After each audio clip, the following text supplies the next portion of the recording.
नमस्कार, स्वागत है आपका एएनबी न्यूज में। आप देख रहे हैं मध्य भारत और मैं हूं आपके साथ सदफ फातिमा। बुलेटिन आगे बढ़ेंगे। पार्वती कालीसिंध चंबल नदी लिंक परियोजना पर मुख्यमंत्री मोहन यादव ने कहा कि मुझे प्रसन्नता है कि आज का दिन मध्य प्रदेश और राजस्थान के लिए एक ऐतिहासिक दिन रहेगा।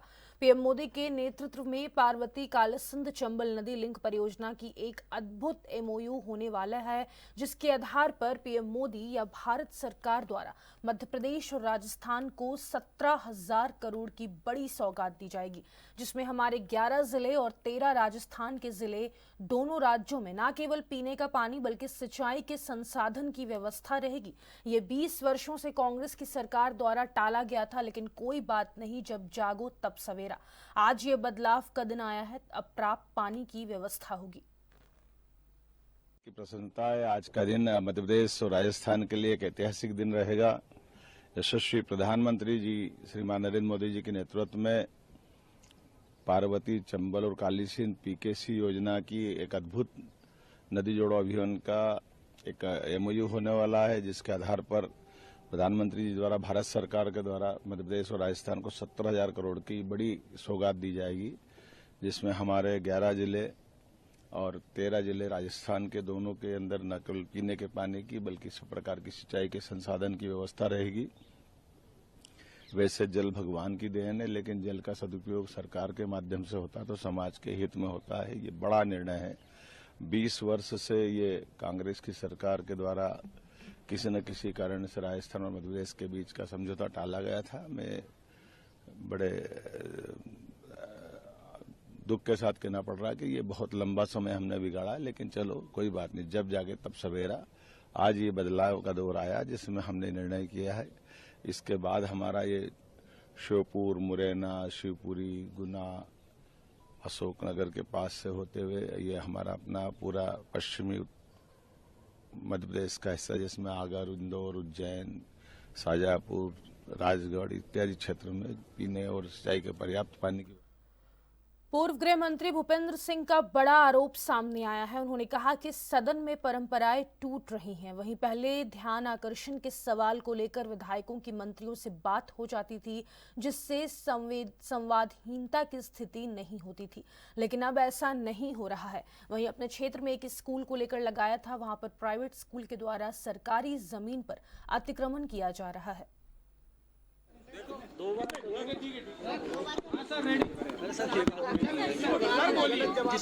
आपने एक सवाल लगाया था जो नीचे का बात है और क्या देखिए, कल ध्यान आकर्षण के माध्यम से हमने अपनी विधानसभा क्षेत्र में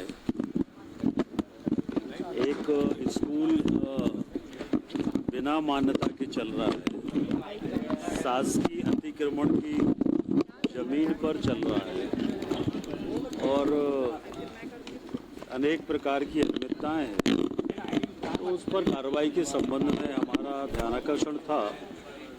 और उसके साथ साथ हम ये भी चाहते हैं, सभी चाहते हैं कि प्रदेश में अनेक अशासकीय शिक्षण संस्थाएं ऐसी चल रही हैं जिनमें घोर अनियमितताएं हैं, जो नियमों का पालन नहीं कर रहे हैं। और इसके साथ साथ कुछ जगह हम लोगों ने देखा कि बहुत दुर्भाग्यजनक घटनाएं हुई। कहीं बेटियों के साथ घटनाएं हुई हैं, तो कहीं पर बच्चों के साथ यौन शोषण का मामला हुआ है। अभी 4 दिन पहले ही हमारे विधानसभा में मालथोन थाने में एक बच्चे के यौन शोषण पर अपराध दर्ज हुआ है, बच्चे का यौन शोषण था। तो मैं इस ध्यानाकर्षण के माध्यम से सरकार से यही निवेदन कर रहा था कि हम लोगों को एक ऐसी नीति बनाने की आवश्यकता है कि जो इनलीगल अशासकीय शैक्षणिक संस्थाएं चल रही हैं, जो अच्छा चल रही हैं, उनको हम प्रोत्साहित करें। पर ये जो अनियमितताएं हो रही हैं, या जगह नहीं है, खेल का मैदान नहीं है, जमीन में बैठे हैं, कचड़े में बैठे हैं, तो बच्चों का भविष्य की चिंता हमको करना पड़ेगी। और इसीलिए मेरा निवेदन था कि सरकार इस बारे में कोई नीति बनाने के बारे में विचार करे। सरकार ने नीति भी बनाई है। अब माननीय प्रधानमंत्री जी ने नई शिक्षा नीति देश में बनाई है। हमारे प्रदेश में भी नई शिक्षा नीति लागू है, अनेक सुधार हुए हैं हमारी सरकार के द्वारा इन 1 वर्षों में। पर इसके बाद भी नई शिक्षा नीति में यौन शोषण रोकने का कोई नई शिक्षा नीति में नियम थोड़ी बना हुआ है। तो इस तरह की जो घटनाएं हो रही हैं, इन घटनाओं पर हम लोग सब मिलकर विचार करें। और बच्चे हमारा प्रदेश का, देश का भविष्य है, और इसको लेकर ही मैंने सरकार का ध्यान आकर्षित किया था। सरकार ने सकारात्मक उत्तर दिया है और यही ध्यान आकर्षण था। सर, आप भी मंत्री रहे हैं और ऐसे में अधिकारी गलत जानकारी दे रहे हैं, आप मंत्री पढ़ रहे हैं। देखिए, सवाल इस बात का होता है कि अगर कोई विधायक प्रश्न उठाता है तो पहली बात तो ये है कि परंपरा ये है कि सामान्यतः मंत्री विधायक से फोन पर बात कर लेते हैं कि क्या विषय है और आप इसमें क्या चाहते हैं। तो एक तो ये पहले बात हो जाती है तो विषय ध्यान में होता है। दूसरा मेरा ये कहना था कि अधिकारी अगर ये लिख दे कि क्षेत्र में कोई रोष नहीं है तो मंत्री को ये बात स्वीकार नहीं करना चाहिए। अगर है नहीं है तो बोलें। अब मंत्री अगर ये बोल दें कि कोई रोष नहीं है तो इसका मतलब विधायक गलत है। तो हम ये बोले कि हमारे क्षेत्र में जनता बहुत खुश है, यौन शोषण हुआ है तो जनता बहुत खुश है, हम ये बोलें क्या? तो अगर रोष है तो मैं विधायक हूँ वहाँ का, तो मेरे को पता नहीं होगा कि रोष है कि नहीं है। तो मैंने यही कहा कि कम से कम कार्रवाई हो ना हो, पर सरकार की ये जिम्मेदारी भी है कि विधायक अपमानित ना हो। इतना हमें अपने जवाब में इस बात का ध्यान रखना चाहिए, ये मेरी भावना थी। सरकार के 1 वर्ष पूरा होने पर सर्किट हाउस बलौदा बाजार में प्रेस कॉन्फ्रेंस का आयोजन किया गया, जिसमें रायपुर दक्षिण विधायक सुनील सोनी ने सरकार की उपलब्धियों और कार्यों की जानकारी मीडिया से साझा करते हुए कहा कि मोदी की गारंटी और विष्णु का सुशासन साल भर चलता रहा, जिससे खुशहाल छत्तीसगढ़ बना और यह क्रम निरंतर जारी रहेगा।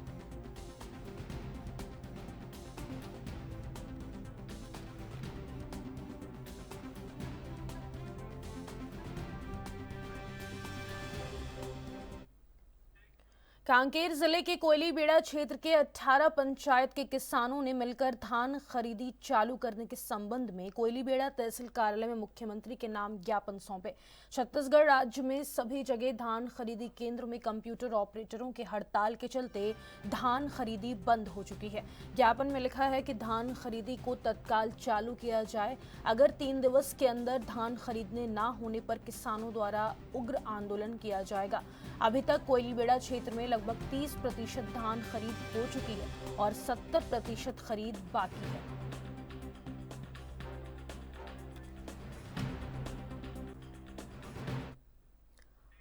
बेमेतरा कलेक्टर रणवीर शर्मा जिले के दौरे पर रहे, जहां उन्होंने अनुसूचित जनजाति पोस्ट मैट्रिक कन्या आश्रम मारो का दौरा किया, जहां पर पहली क्लास में पढ़ रहे बच्चों से चर्चा के दौरान उन्होंने 13 का पहाड़ा सुनाया, जिसके बाद कलेक्टर गदगद हुए। कलेक्टर ने आश्रम के प्रधान पाठिका का और वार्डन को 26 जनवरी में सम्मानित करने का आश्वासन दिया।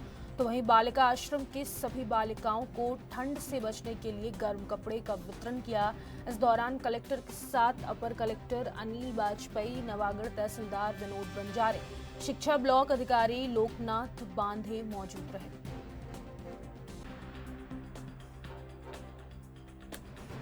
शासकीय कन्या आश्रम मारो का आज औचक निरीक्षण किया गया और मैं आश्रम में बच्चों से मिलकर बहुत ही प्रसन्न हुआ हूं और बच्चों के जो लर्निंग आउटकम्स हैं वो भी उत्कृष्ट हैं।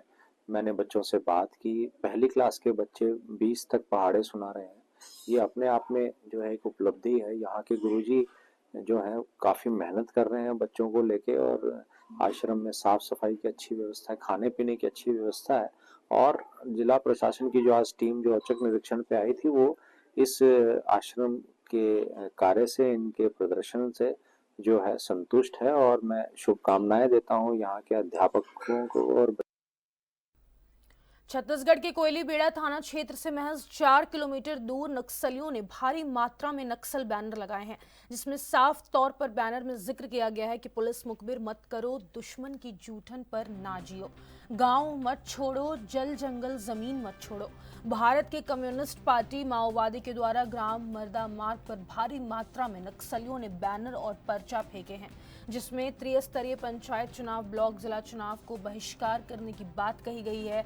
चुनाव में झूठे वादे करके वोट हासिल करने के खिलाफ जनता आवाज उठाओ, जल जंगल जमीन के ऊपर के लिए संघर्ष करो, चुनाव एक धोखा है, संघर्ष एक मौका है। इसकी जिम्मेदारी रावघाट एरिया कमेटी सीपीआई माओवादी के द्वारा जारी की गई है।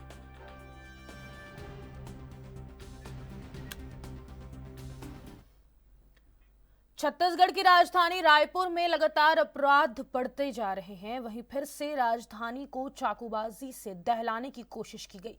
जानकारी के अनुसार रायपुर के भाटागांव बस स्टैंड में सोमवार देर रात चाकूबाजी की घटना हुई। हमले में एक व्यक्ति गंभीर रूप से घायल हो गया है। बताया जा रहा है कि 3 से 4 बदमाशों ने एक व्यक्ति पर हमला किया था। फिलहाल घायल युवक का इलाज मेकाहारा अस्पताल में चल रहा है। यह घटना टिकरापारा थाना क्षेत्र की है।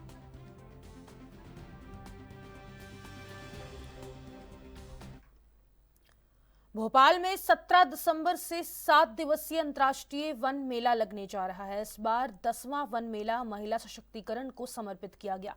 मेले की थीम लघु वनोपज से महिला सशक्तिकरण है। वन मेले का शुभारंभ लाल परेड मैदान में होगा।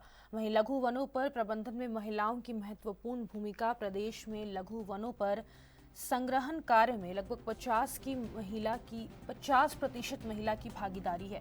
वहीं मेले में 300 स्टॉल लगाए जाएंगे और प्रदेश जिला के यूनियन, वन धन केंद्र, जड़ी बूटी संग्रह उत्पादक, कृषक, आयुर्वेदिक औषधि निर्माता, परंपरागत भोजन सामग्री के निर्माता और विक्रेता कारण अपने उत्पादों की मेले में लगाई जाएगी।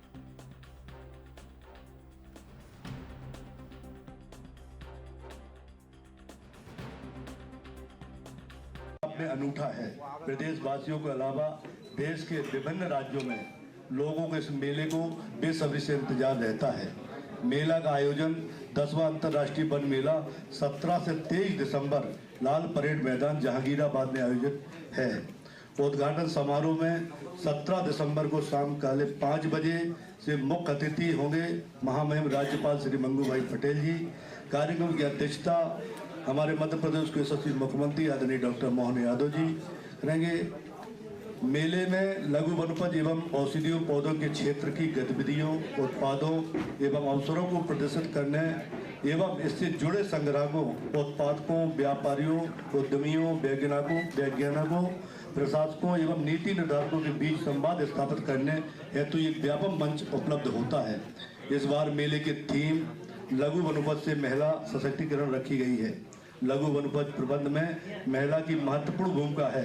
प्रदेश में लघु वनोपज संग्रहण कार्य में लगभग 50% महिलाओं की भागीदारी होगी। स्टॉल मेले में 300 स्टॉल लगभग लगाए जा रहे हैं। प्रदेश के जिला, यूनियन, वन धन केंद्र, जड़ी बूटी संग्राहक, उत्पादक, कृषक, आयुर्वेदिक औषधि निर्माता, परंपरागत भोजन सामग्री के निर्माता एवं विक्रेतागण अपने उत्पादों का प्रदर्शन एवं विक्रय करेंगे।